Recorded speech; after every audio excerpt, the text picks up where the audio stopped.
ഇന്നൊരു എളുപ്പത്തിൽ തയ്യാറാക്കിയെടുക്കാൻ പറ്റുന്ന ഒരു ഡ്രിങ്കിൻ്റെ റെസിപ്പിയുമായിട്ടാണ് വന്നിട്ടുള്ളത്. എപ്പോഴും നമ്മളെ വീട്ടിലൊക്കെ ഉണ്ടാകുന്ന ചേരുവകൾ വെച്ചിട്ട് തന്നെയാണ് ഇത് തയ്യാറാക്കിയെടുത്തിട്ടുള്ളത്. അപ്പോൾ എന്താണെന്നുള്ളത് കാണാൻ നമുക്ക് വീഡിയോയിലോട്ടേക്ക് പോകാം. അതിനു വേണ്ടിയിട്ട് ഞാനിവിടെ ഒരു 2.5 കപ്പോളം, അതായത് നമ്മൾ ചായക്ക് കുടിക്കുന്ന അത്യാവശ്യം വലിയൊരു കപ്പില്ല, അതിൽ 2.5 കപ്പോളം പാലൊന്ന് തിളപ്പിച്ചെടുക്കുന്നുണ്ട്. ചെറുതായിട്ടൊന്ന് തിളച്ച് വരുന്ന സമയത്ത് നമുക്കിതിലേക്ക് കസ്റ്റേർഡ് പൗഡർ, അതെല്ലാവരുടെ വീട്ടിലും അവൈലബിൾ ആയിരിക്കല്ലോ, അത് നമ്മൾ ഇതുപോലെ ഇങ്ങനെ ഒരു 2.5 ടേബിൾ സ്പൂണോളം എടുത്തിട്ട് കുറച്ച് തണുത്ത പാലിലൊന്ന് മിക്സ് ആക്കിയിട്ട് എടുക്കണം. നല്ല തണുപ്പുള്ള പാലാണെന്നുണ്ടെങ്കിൽ പെട്ടെന്ന് തന്നെ അത് കട്ടയൊന്നുമില്ലാണ്ട് നന്നായിട്ട് മിക്സ് ആക്കി എടുക്കാൻ പറ്റും. ഇനി നമുക്ക് ഇത് ചെയ്തെടുത്തതിന് ശേഷം ഒരു സൈഡിലേക്ക് മാറ്റി വെക്കാം. ഇനി നമുക്ക് പാലിലേക്ക് ആവശ്യമായിട്ടുള്ള പഞ്ചസാരയും കൂടെ ചേർത്ത് കൊടുക്കണം. ഞാനിവിടെ ഒരു 7 ടേബിൾ സ്പൂണോളം ചേർത്ത് കൊടുത്തിട്ടുണ്ട് കേട്ടോ.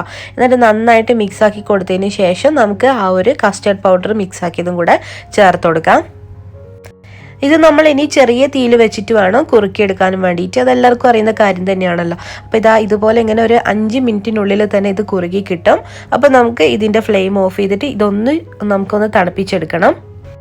അപ്പോൾ ഇത് നന്നായിട്ട് ചൂടാറിയതിന് ശേഷം നമുക്കൊരു പാത്രത്തിൽ ഒഴിച്ചിട്ട് ഒന്ന് നന്നായിട്ട് തണുപ്പിച്ചെടുക്കണം.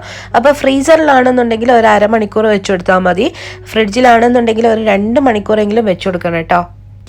അപ്പോൾ നല്ല അടുപ്പുള്ള ഒരു പാത്രത്തിൽ തന്നെ വെച്ചിട്ട് നമുക്ക് ഫ്രിഡ്ജിനകത്തേക്ക് വെച്ച് കൊടുക്കാം. അപ്പോൾ 2 മണിക്കൂർ കഴിഞ്ഞതിന് ശേഷമാണ് ഞാൻ ഇതുപോലെ എടുക്കുന്നത്. അപ്പോൾ ഒരു മിക്സിയുടെ ജാറിലേക്ക് ഞാൻ ഈ ഒരു മിക്സ് ഒഴിച്ചു കൊടുക്കുന്നുണ്ട്.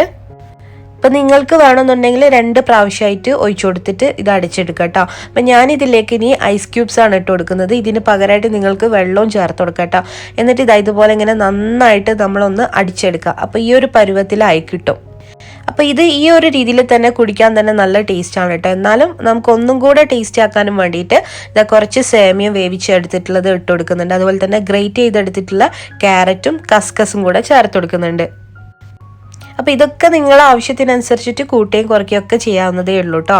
അപ്പോൾ ഇനി നമുക്ക് ആ ഒരു മിക്സ് ഇതിലേക്ക് ഒഴിച്ചു കൊടുക്കാം. ഇനി ഇത് നന്നായിട്ടോ നമുക്കൊരു കയ്യിൽ വെച്ചിട്ടൊന്ന് നന്നായിട്ട് ഇത് മിക്സ് ആക്കിയിട്ട് എടുക്കണം. അപ്പോൾ ഇത്രയും പണിയുള്ളൂ. എളുപ്പത്തിൽ നമുക്കിത് തയ്യാറാക്കി എടുക്കാൻ പറ്റും. ഫ്രൂട്ട്സിൻ്റെ ഒന്നും ആവശ്യമില്ല. ഇതുപോലെ കസ്റ്റേർഡ് പൗഡർ ഉണ്ടെന്നുണ്ടെങ്കിൽ നമുക്ക് ഇതുപോലെ ചെയ്തെടുക്കാൻ പറ്റും. അപ്പോൾ ഈസി ആയിട്ട് ചെയ്തെടുക്കാൻ പറ്റുന്ന ഒരു റെസിപ്പി തന്നെയല്ലേ. എല്ലാവരും ഒന്ന് ട്രൈ ചെയ്ത് നോക്കുക. അപ്പോൾ ഈ ഒരു റെസിപ്പി നിങ്ങൾക്ക് ഇഷ്ടമായിട്ടുണ്ടെങ്കിൽ ലൈക്ക് ചെയ്യാനും ഷെയർ ചെയ്യാനും ഒന്നും മറക്കരുത്. തീർച്ചയായിട്ടും ഇതുപോലത്തെ നല്ല നല്ല റെസിപ്പിയുമായിട്ട് വീണ്ടും കാണാം. താങ്ക്